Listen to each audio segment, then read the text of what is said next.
I found a game that looks like it'll be really interesting to try out. It's called Suwapyon, and I've probably said that wrong, but it's a Japanese bullet hell shooter with a sort of top-down view. And, well, let's jump in and give it a go and see what it's like to play.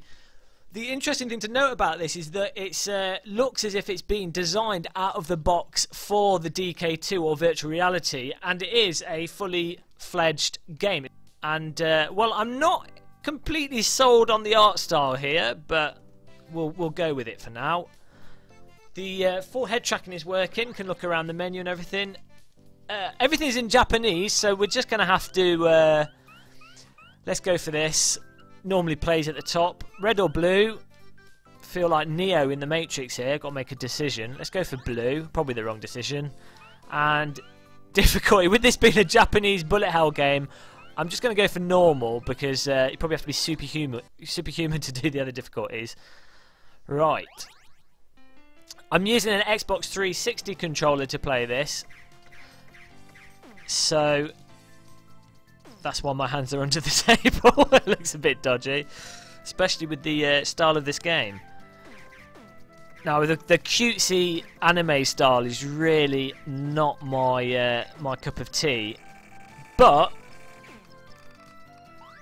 implementation-wise, this looks absolutely fantastic. The 3D effect is really nice.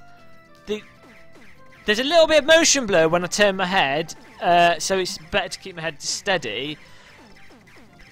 I think this is the kind of game though where you don't need to move your head. It's just there to sort of make you feel more comfortable if you do happen to move your head. What is that about?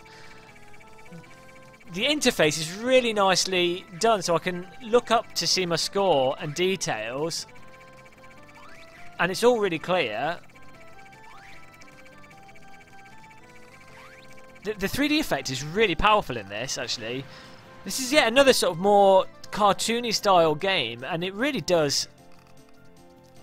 They do work really well with the DK2, I found. There are some really nice photorealistic stuff, like Euro Truck Simulator, and some of the more detailed Unity demos do look fantastic, but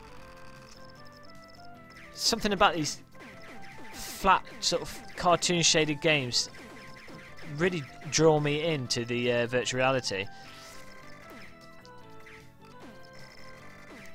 I really like how there's depth to the gameplay in terms of the objects and be able to see where they are.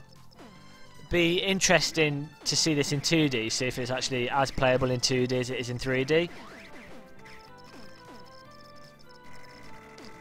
Music feels like some kind of 1980s British talk show introduction, sped up.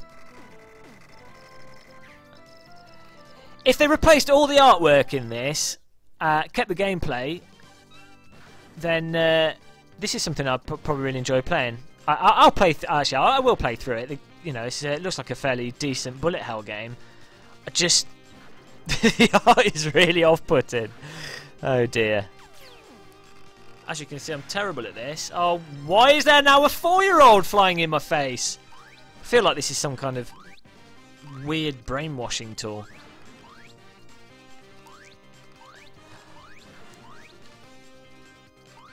Oh god, this is difficult. I'm finding it really hard to talk whilst playing this.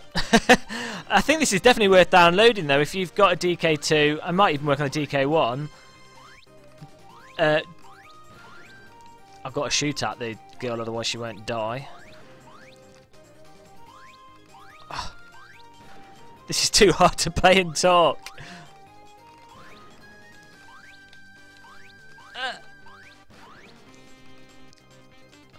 I'm surprised how fluid this is and how comfortable it is to actually play this. And last night I was playing on the Dolphin emulator that has Oculus Rift support. The games were a little bit buggy. That was mostly just because of the Dolphin aspect. But the VR implementation on that and a lot of Nintendo games are really just work really nice in 3D and with the headset, and they're really comfortable to play. So it's something I wasn't expecting with the DK2, was that older games would actually work so well on it. What is going on? It's like a firework display from hell. Oh, I killed her! I've just killed a child and I got points for it. Fantastic. I think I'm supposed to be like some kind of farmer. I guess the crops weren't so good this year, so I'm going on a rampage. The 3D of the floor is really nice there. Like, you can... It really does stick out. The walls next to me. Well, I'm not going to play through all of this and talk because I'm sure everyone will die of extreme boredom.